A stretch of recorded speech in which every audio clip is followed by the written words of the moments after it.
নমস্কাৰ আপোনালোক সকলোকে মোৰ ইউটিউব চেনেল আসাম এক্সাম কৰ্ণাৰলৈ স্বাগতম জনাইছোঁ। গুৱাহাটী ইউনিভাৰ্চিটিত যি এম.এড এডমিশ্যন আছিল 2025 বৰ্ষৰ সেয়া ইতিমধ্যে আৰম্ভ হৈছে। আপোনালোকে অনলাইন আবেদন কৰিব পাৰিব। ইতিমধ্যে অনলাইন আবেদনো আৰম্ভ হৈ গৈছে।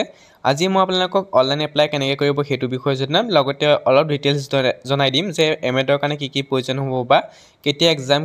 এডমিট কাৰ্ড কেতিয়া দিব সকলো কথা মই এই ভিডিঅ' যোগেদি জনাই দিম।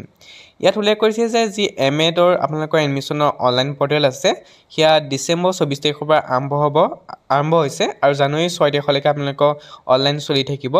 এডমিট কাৰ্ড আপোনালোকে জানুৱাৰী 10 তাৰিখৰ পৰা ডাউনলোড কৰিব পাৰিব আৰু আপোনালোকৰ যি এক্সাম আছে সেয়া জানুৱাৰী 19 তাৰিখে অনুষ্ঠিত হ'ব। জানুৱাৰী 19 তাৰিখে আপোনালোকৰ যি টেটৰ যি আপোনালোকৰ এক্সাম সেয়াও আছে, গতিকে আপোনালোকৰ এম.এডৰ এক্সামো সেইদিনাই দিয়া হৈছে জানুৱাৰী 19 তাৰিখে। গতিকে আপোনালোকৰ হয়তো টাইম চেঞ্জিং কৰাৰ সম্ভাৱনা আছে বা চেঞ্জিং নকৰিবও পাৰে। যিসকল কেণ্ডিডেটে এই এণ্ট্ৰেন্স এক্সামত অৱতীৰ্ণ হ'ব খোজে তেওঁলোকৰ যি এম.এডৰ কোৱালিফিকেশ্যন আছে সেইটো দিছে। আপোনালোকে এম.এড পঢ়িবৰ কাৰণে আপোনালোকৰ যি গ্ৰেজুৱেশ্যন ডিগ্ৰী আছিলে আপোনালোকৰ 2 ইয়েৰ বি.এড বা বি.এছ.চি বি.এড বা বি.এ ই.এল ই.এড আৰু ডি.এল.এডত আপোনালোকে ডি.এল.এড উইথ আণ্ডাৰ গ্ৰেজুৱেট হ'ব লাগিব। আপোনালোকে 50% মাৰ্কছ থাকিব লাগিব। এইকেইটা ডিগ্ৰীৰ পৰা হ'ব লাগিব আপোনালোকৰ বেকগ্ৰাউণ্ড। 50% মাৰ্কছ লাগিব। 5% ৰিলেক্সেশ্যন থাকিব SC ST OBC আৰু MOBC কাৰণে। তাৰপিছত ইয়াত কিছুমান আপোনালোকৰ ৰিজাৰ্ভেশ্যন আছে। এই ৰিজাৰ্ভেশ্যনখিনি যেতিয়া আপোনালোকে এপ্লাই কৰিব বিচাৰে তেতিয়া আপোনালোকে চাব পাৰে। এছেঞ্চিয়েল পইণ্ট কিছুমান কৈছে আপোনালোকে চাব পাৰে। ছিগনেচাৰ কেপিটেল লেটাৰত হ'ব নালাগিব বুলি কৈছে। আপোনালোকে যেতিয়া এটা ছিগনেচাৰ দিব সেইটো কেপিটেল লেটাৰত হ'ব নালাগিব। ফটোকপি ভিজিবল হ'ব লাগিব ভালদৰে সেইটোও কৈছে। অনলাইন এপ্লাই কাৰণে আপোনালোকে গুৱাহাটী admission.sharma.edu.in যাব লাগিব। সেই অনলাইন প্ৰচেছটো মই আপোনালোকক দেখুৱাই দিম। মাথো আপোনালোকক অলপ ডিটেইলছ দি লৈছোঁ কি লাগিব সেইখিনি কথা আপোনালোকে চাব পাৰে। আৰু আপোনালোকৰ যি এপ্লিকেশ্যন ফিজ আছে সেই এপ্লিকেশ্যন ফিজ 1000 হয়। আপোনালোকে 1000 এপ্লিকেশ্যন ফিজ দিব লাগিব এণ্ট্ৰেন্সৰ কাৰণে আৰু এপ্লাই আপোনালোকে অনলাইন যোগে কৰিব লাগিব। ইয়াত কিছুমান কথা উল্লেখ কৰিছে আপোনালোকে পঢ়ি চাব পাৰে যে যিখিনি আপোনালোকৰ ৰিজাৰ্ভ কেটেগৰী অৰ্থাৎ ৰিজাৰ্ভেশ্যন ল'ব আপোনালোকে কিছুমান যে মই কৈছোঁ যে ৰিজাৰ্ভেশ্যন আছে যেনেকৈ NCC NSS সেইবিলাকে আপোনালোকে কি কৰিব লাগিব, যি আপোনালোকৰ NSS বা NCC আপোনালোকে যিবোৰ ৰিজাৰ্ভেশ্যন ল'ব তাৰ কাৰণে আপোনালোকে যি ডকুমেণ্ট আছে সেই ডকুমেণ্ট নিয়ে লগতে এপ্লিকেশ্যন ফৰ্মখন নি পেলাই গুৱাহাটী ইউনিভাৰ্চিটিৰ যিটো আপোনালোকৰ ৰুম নম্বৰ 14 তাত গৈ আপোনালোকে সেই এপ্লিকেশ্যন ফৰ্ম আৰু ডকুমেণ্ট জমা দিব লাগিব। অনলি সেইসকল ছাত্ৰ ছাত্ৰীৰ কাৰণে যিসকলে এই ওপৰত দিয়া আপোনালোকে এইকেইটা ৰিজাৰ্ভেশ্যন এপ্লাই কৰে যদি যেনেকৈ son daughter ex defence personnel ফিন্স ভিলেজ NCC NSS এইবোৰ যদি আপোনালোকে এপ্লাই কৰে তেতিয়াহ'লে আপোনালোকে গুৱাহাটী ইউনিভাৰ্চিটিৰ যি ৰুম নম্বৰ 14 আছে তাত গৈ আপোনালোকে এই আপোনালোকৰ চাৰ্টিফিকেট লগতে আপোনালোকৰ যি এপ্লিকেশ্যন ফৰ্ম সেইখন আপোনালোকে দিবগৈ লাগিব। অনলাইন এপ্লাই কৰিবৰ কাৰণে যিটো গুৱাহাটী এডমিশ্যন দিছে সেইটোত আপোনালোকে ক্লিক কৰিলে হয়, নহ'লে আপোনালোকে গুগলত চাৰ্চ কৰিলে গুৱাহাটী admission.sharma.edu চাৰ্চ কৰিলে আপোনালোকে অনলাইন এপ্লাই কাৰণে যাব পাৰিব। ইয়াত আপোনালোকে দেখিছে new registration Guwahati university admission portal the deadline for online submission of the M.Ed and LMO আপোনালোকৰ লাষ্ট ডেট আপোনালোকে 6 জানুৱাৰী বুলি কৈছে। গতিকে আপোনালোকে এইখিনি নটিছখিনি আপোনালোকে চাব পাৰে। ইয়াত নিউ ৰেজিষ্ট্ৰেশ্যনৰ বটনটোতে আপোনালোকে ক্লিক কৰিব। ক্লিক কৰাৰ পিছতে আপোনালোকক কিছুমান ইনষ্ট্ৰাকশ্যন দিয়া হৈছে সেইখিনি আপোনালোকে পঢ়ি চাব পাৰে। নিউ ৰেজিষ্ট্ৰেশ্যনৰ কাৰণে আপোনালোকে আপোনালোকৰ নামটো দিব, মিষ্টাৰ শ্ৰী একো নলগাব, এপ্লিকেণ্ট ফুল নেমটো দিব, ডেট অফ বাৰ্থৰ ডেটটো চিলেক্ট কৰিব, এনেকৈ ইয়াৰ পৰা নিজৰ ডেট অফ বাৰ্থটো চিলেক্ট কৰিব। তাৰপিছত মন্থটো চিলেক্ট কৰিব। আপোনালোকে ইয়েৰ যি মন্থ আছে সেইবিলাক দি দিব। তাৰপিছত এপ্লিকেণ্ট ইমেইল ID আপোনালোকৰ এটা ইমেইল ID দিব, ৰিএণ্টাৰ এপ্লিকেণ্ট ইমেইল ID সেইটো দিব। তাৰপিছত পাছৱৰ্ড এটা ক্ৰিয়েট কৰিব, পাছৱৰ্ডটো আপোনালোকে দিব, নিজৰ নামটো দিব পাৰে, প্ৰথম কেপিটেল লেটাৰ দিব, তাৰপিছত আপোনালোকে সৰু স্মল লেটাৰ দিব, তাৰপিছত @ কিবা হেছটেগ ভৰাই দিব, তাৰপৰা 1 2 3 দি পেলাই এনেকৈ পাছৱৰ্ডটো আপোনালোকে ক্ৰিয়েট কৰি ল'ব। আপোনালোকে নিজৰ মনৰ ইচ্ছামতে এটা পাছৱৰ্ড ক্ৰিয়েট কৰি ল'ব। সেই পাছৱৰ্ডটোকে আপুনি কি কৰিব লাগিব, ৰিএণ্টাৰ কৰিব লাগিব তলত। তাৰপিছত মোবাইল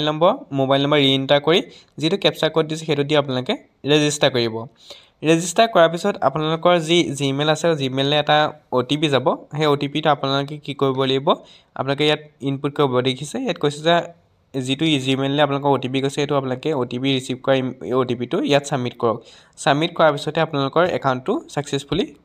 ক্ৰিয়েট হ'ব। তাৰপিছত ক্ৰিয়েট হোৱাৰ পিছত কৈছে এনেকৈ ক'ব, account verified successfully, please log in to start your আপোনালোকৰ এপ্লিকেশ্যন ফৰ্ম। ইয়াত আপোনালোকে লগ ইন কৰিবৰ কাৰণে যিটো মই দেখুৱাইছোঁ তেনেকৈ আহিব। অহাৰ পিছত লগ ইন বটনটো দেখিছে তাতে আপোনালোকে ক্লিক কৰিব। ক্লিক কৰাৰ পিছতে আপোনালোকৰ তললৈ এনেকৈ আহিব ৰেজিষ্টাৰ নিউ ইউজাৰ, তললৈ আপোনালোকে স্ক্ৰল ডাউন কৰি আহি থাকিব। তললৈ এনেকৈ আহি থাকিব তললৈ পাব ইয়াত দেখিছে ৰেজিষ্টাৰ্ড ইউজাৰ লগইন ইয়াত আপোনালোকে এণ্টাৰ ৰেজিষ্টাৰ্ড ইমেইল আইডিটো দিব আপোনাৰ ইমেইল আইডি দিব তাৰপিছত পাছৱৰ্ডটো দিব পাছৱৰ্ডটো দি পেলাই আপোনালোকে যিটো কেপচা কোড দিছে সেইটো দি পেলাই আপোনালোকে লগইন কৰিব পাছৱৰ্ড যে আপুনি ক্ৰিয়েট কৰিছিলে সেই পাছৱৰ্ডটো আপুনি ইয়াত দিব লাগিব লগইন কৰাৰ পিছত এনেকৈ আহিব ডাছবৰ্ডখন registration fill profile details select programme প্ৰথম আপোনালোকে প্ৰফাইলটো ভালদৰে ফিল আপ কৰি ল'ব লাগিব তাৰপিছত প্ৰগ্ৰেম চিলেক্ট কৰিব লাগিব তাৰপিছত আপোনালোকে পে'মেণ্ট কৰিব লাগিব প্ৰফাইলটো আপোনালোকে কি কৰিব লাগিব ফিল আপ কৰিবৰ কাৰণে যিটো প্ৰফাইল বটন দেখিছে তাতে আপোনালোকে ক্লিক কৰিব লাগিব প্ৰফাইল বটনত ক্লিক কৰাৰ পিছত আপোনালোকৰ চাৰিটা ষ্টেপ আহিব প্ৰফাইল ডিটেইলছ আদাৰ ডিটেইলছ আপলোড আৰু প্ৰিভিউ এইকেইটা ডিটেইলছ সম্পূৰ্ণ কৰাৰ পিছত আপোনাৰ প্ৰফাইলটো কমপ্লিট হ'ব তাৰপিছতে আপুনি প্ৰগ্ৰেম চিলেক্ট কৰিব পাৰিব গতিকে আপোনালোকে এই চাৰিটা ষ্টেপ পাৰ কৰাৰ পিছতহে যি প্ৰগ্ৰেম চিলেক্ট আছে সেয়া কৰিব পাৰিব প্ৰথমে আহিব আপোনালোকৰ পাৰ্চনেল ডিটেইলছৰ আপোনাৰ নাম ডেট অফ বাৰ্থ এইখিনি থাকিবই আপুনি জেণ্ডাৰটো চিলেক্ট কৰি ল'ব যেতিয়া আপুনি চিলেক্ট কৰিব অট'মেটিক এনে গ্ৰীণ টিক দেখাব সেইখিনি গ্ৰীণ টিক কৰিব লাগিব তেতিয়াহে আপোনালোকৰ চিলেকশ্যন হৈছে বুলি ক'ব তাৰপিছত I you citizen of India এইটো য়েছ ক'ব আই ডি প্ৰুফ খুজিছে আই ডি প্ৰুফ আপোনালোকে ইয়াত পেন কাৰ্ড থাকিলে পেন কাৰ্ড দিব ভোটাৰ কাৰ্ড থাকিলে ভোটাৰ কাৰ্ড দিব যেতিয়া আপোনালোকে আই ডি কাৰ্ডটো চিলেক্ট কৰিব তেতিয়া আপোনালোকৰ আই ডি নাম্বাৰ দিবলৈ আহিব গতিকে আপুনি পেন কাৰ্ড চিলেক্ট কৰিলে তলত পেন কাৰ্ডৰ নম্বৰটো দি দিব লাগিব তেনেকৈ প্লেচ অফ বাৰ্থ ডিটেইলছত আপোনাৰ ভিলেজ হ'লে ভিলেজখন নাম দিব টাউন চিটি যি হয় সেইটো উল্লেখ কৰিব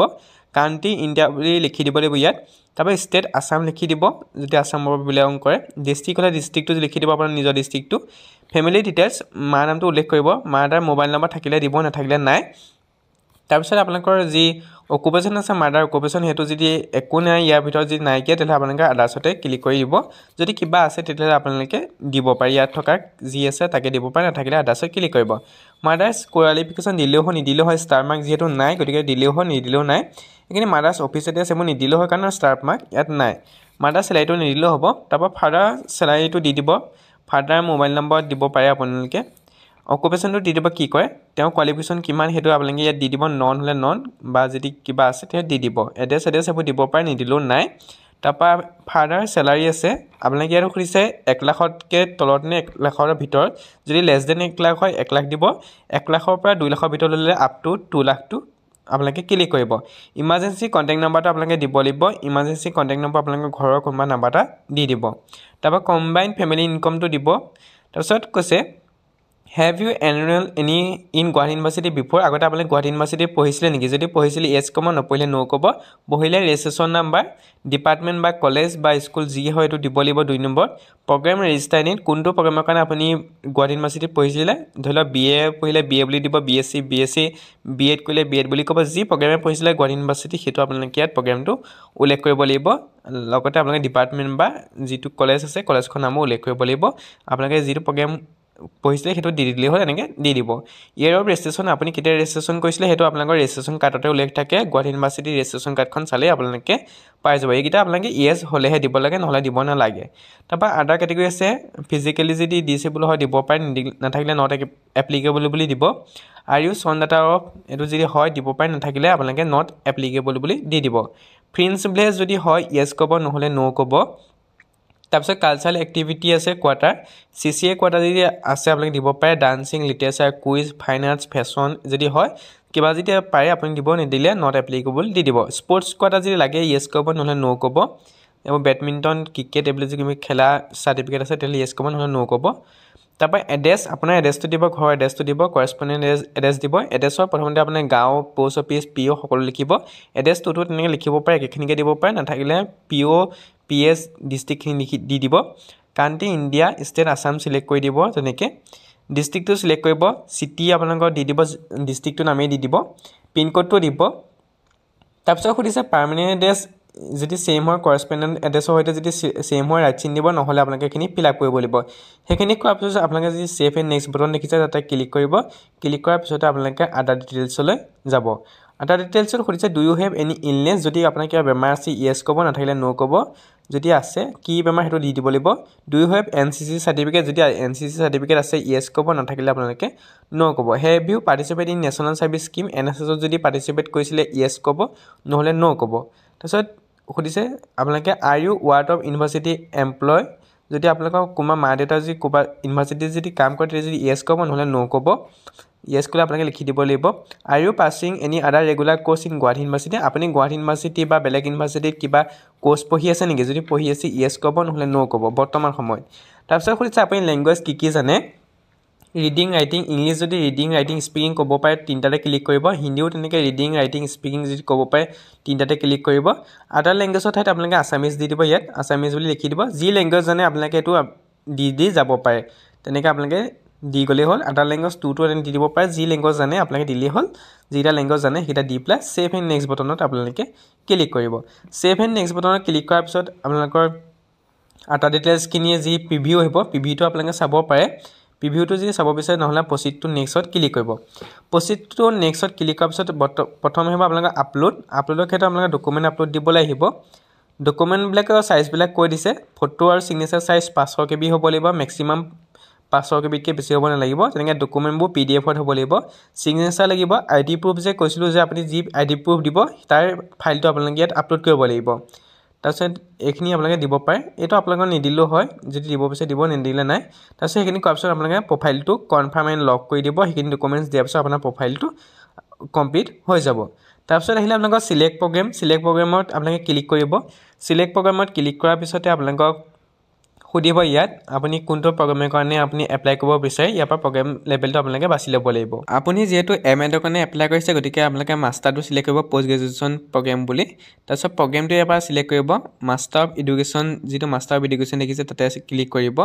তাৰপিছত এলিজিবিলিটিটো কৈছে কি লাগিব কৈছে আপোনালোকে 2A B.Ed বা B.Ed হ'ব লাগিব বুলি কৈছে ষ্টাডি চেণ্টাৰটো সুধিছে আপুনি ক'ত পঢ়িব গুৱাহাটী ইউনিভাৰ্চিটি যিহেতু গুৱাহাটী ইউনিভাৰ্চিটি বুলি চিলেক্ট কৰিব তাৰপিছত সেইখিনি দিয়াৰ পিছত আপোনালোকে যি প্ৰচিড বটন দেখিছে তাতে আপোনালোকে ক্লিক কৰিব প্ৰচিড বটনত ক্লিক কৰাৰ পিছতে আপোনালোকৰ ক'ব you have started application for the program of master of education মানে MA তাৰপিছত সেইটো কৰাৰ পিছত তললৈ দিব প্ৰগ্ৰেম চিলেকশ্যনৰ আপোনালোকৰ যিখন অভাৰভিউ প্ৰিভিউ আহিব প্ৰিভিউ হোৱাৰ পিছত নেক্সট বটনত ক্লিক কৰিব ক্লিক কৰাৰ পিছতে আপোনালোকৰ পাৰ্চনেল ডিটেইলছত আপোনালোকৰ পাৰ্চনেল ডিটেইলছখিনি আহিব আপোনাৰ নাম সেইখিনি আহিব তাৰপিছত চিলেক্ট এপ্লিকেবল এলিজিবিলিটি এইখিনি ক্ৰাইটেৰিয়াখিনি আপুনি চিলেক্ট কৰি ল'ব তাৰপিছত আপোনালোকৰ ক্লাছ 10ৰ পাছিং ইয়েৰটো দিব লাগিব আপুনি ক্লাছ 10ৰ পাছিং ইয়েৰটো দিব ক্লাছ 10ৰ স্কুলখনৰ নামটো কি আছিলে সেইটো দিব 2 নম্বৰ 3 নম্বৰত ক্লাছ 10ৰ বৰ্ড সেৱা হয় যদি সেৱা দিব ক্লাছ 10ৰ ৰোল নম্বৰটো দিব বা ৰেজিষ্ট্ৰেশ্যন নম্বৰটো দিব ক্লাছ 10ৰ ডিভিজন কি আছিলে সেইটো আপোনালোকে লিখিব লাগিব আৰু ক্লাছ 10ৰ পাৰ্চেণ্টেজ কিমান আছিলে আপোনালোকে এইটো বহুৱাই দিব লাগিব আপোনালোকে ইয়াত তাৰপিছত ক্লাছ 10ৰ ছাবজেক্ট কম্বিনেশ্যন আপোনালোকে ক্লাছ 10ৰ কি ছাবজেক্ট পঢ়িছিলে সেই ছাবজেক্টকেইটা গোটেইকেইটা আপোনালোকে কমা দি আপোনালোকে লিখিব লাগিব আছামিজ ইংলিছ হিন্দী যদি পঢ়িছে হিন্দী দিব তাৰপিছত ছ'চিয়েল ছায়েন্স মেথছ গোটেইবোৰ আপোনালোকে লিখি দিব লাগিব 6টা ছাবজেক্ট আছিল সেই 6টা ছাবজেক্টে আপোনালোকে লিখি দিব লাগিব তেনেকৈ আপোনালোকে গোটেইখিনি ফিল আপ কৰি দি দিব ছায়েন্স মেথছ যি হয় আপোনালোকে মই দেখুৱাবৰ কাৰণে আপোনালোকক দি দিছোঁ মেথছ বুলি দিছোঁ কিন্তু আপোনালোকে মেথামেটিক্স বুলি লিখিব যদি মেথামেটিক্স যিহেতু থাকেই তাৰপিছত ক্লাছ 12 আহিব তেনেকৈ ক্লাছ 12ৰ পাছিং ইয়েৰটো আপোনালোকে চিলেক্ট কৰিব কোন চনত পাছ কৰিছিলে স্কুল কলেজখন নামটো দিব 2 নম্বৰ 3 নম্বৰত আপোনালোকৰ বৰ্ডখন দিব আছাম হায়াৰ ছেকেণ্ডেৰী যদি হয় আছাম হায়াৰ ছেকেণ্ডেৰী দিব তাৰপিছত ক্লাছ 12ৰ ৰোল নম্বৰটো দিব ফাৰ্ষ্ট তাৰপিছত ডিভিজনটো দিব ক্লাছ 12ৰ তেনেকৈ পাৰ্চেণ্টেজটো দিব তাৰপিছত ক্লাছ 12ৰ আপোনালোকে যিখিনি ছাবজেক্ট আছে সেই ছাবজেক্টখিনি দিব লাগিব কি ছাবজেক্ট পঢ়িছিলে আপোনালোকে ক্লাছ 12ৰ তাৰপিছত আহিলে গ্ৰেজুৱেশ্যন যদি পাছ কৰিলে পাছ বুলি ক'ব এপিয়াৰিং হ'লে এপিয়াৰিং তাৰপিছত ইয়াত আপোনালোকে সুধিছে কোন চনত পাছ কৰিছিলে ফাইনেল ইয়াৰ এক্সামিনেশ্যন কোন চনত পাছ কৰিছিলে দিছিলে তাৰপিছত গ্ৰেজুৱেশ্যনত আপোনাৰ কি ছাবজেক্ট আছিলে দি দিব যদি অকল অনাৰ্ছ ছাবজেক্ট আছিলে তেতিয়াহ'লে আপোনালোকৰ মেজৰ ছাবজেক্টটো দিলেই হ'ল যদি 2-3টা ছাবজেক্ট আছিলে আপোনালোকে তাত লিখি দিব যদি এটাই ছাবজেক্ট আছিল এটাই দিব তাৰপিছত কৈছে have you pass graduation with honours আপুনি গ্ৰেজুৱেশ্যন উইথ অনাৰ্ছত পাছ কৰিছে নেকি যদি য়েছ হয় আপুনি অনাৰ্ছ ছাবজেক্টটো দিব লাগিব যদি নাই কৰা নালাগে গ্ৰেজুৱেশ্যন ইনষ্টিটিউট আপুনি ক'ৰবাৰ পাছ কৰিছে গ্ৰেজুৱেশ্যন সেইটো দিব কোনখন ইউনিভাৰ্চিটি বা কলেজৰ পৰা পাছ কৰিছে দিব তলত ইউনিভাৰ্চিটিৰ ওপৰত কলেজখনৰ নামটো দিব যদি আপোনালোকে গ্ৰেজুৱেশ্যন গুৱাহাটী ইউনিভাৰ্চিটিৰ পৰা কৈছে গুৱাহাটী ইউনিভাৰ্চিটি চিলেক্ট কৰিব নহ'লে আদাৰ্ছ ইউনিভাৰ্চিটি দিব আদাৰ বুলি ক'লে আপোনালোকে তলত নামটো লিখি দিব লাগিব ইউনিভাৰ্চিটিখনৰ নাম তাৰপৰা কোৰ্চটোৰ নাম কি আছিলে BA BSc যি হয় আৰু ডিভিজন কি পাইছিলে সেইটো দিব আপোনালোকৰ ৰোল নম্বৰ এইখিনি আপোনালোকে পূৰাব লাগিব গ্ৰেজুৱেশ্যনৰ CGPA-টো দিব লাগিব লগতে আপোনালোকৰ পাৰ্চেণ্টেজটো দিব লাগিব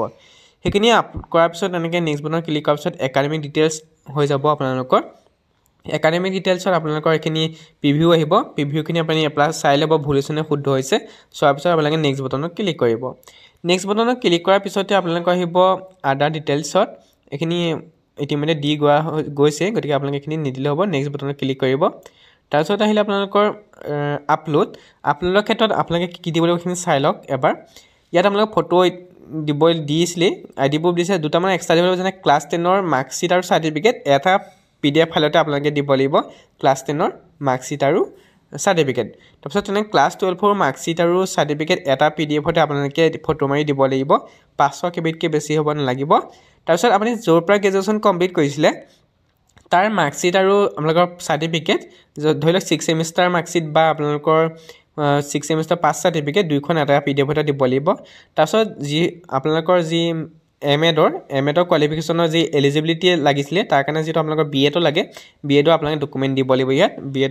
বিএড পাছ কৰা আপোনালোকে মাৰ্কশ্বিট তেনেকে মাৰ্কশ্বিট আৰু চাৰ্টিফিকেট আপলোড কৰি দিব লাগিব সিলেক্ট ফাইলত গৈ পেলাই আপোনালোকে ফাইলটো আপলোড কৰি দিব লাগিব তেনেকৈ কৰাৰ পিছত আপোনালোকৰ প্ৰিভিউ হ'ব ফৰ্মখন প্ৰিভিউ হ'ব প্ৰিভিউ হতে আপুনি এবাৰ ভালদৰে চাই ল'ব শুদ্ধ হৈছে নে শুদ্ধ হৈছে যদি আপোনালোকে ফাইনেল সাবমিট কৰিব ফাইনেল সাবমিট কৰাৰ পিছত আপোনালোকে পেমেন্ট দি এমএডৰ কাৰণে এন্ট্ৰেন্স দিব পাৰিব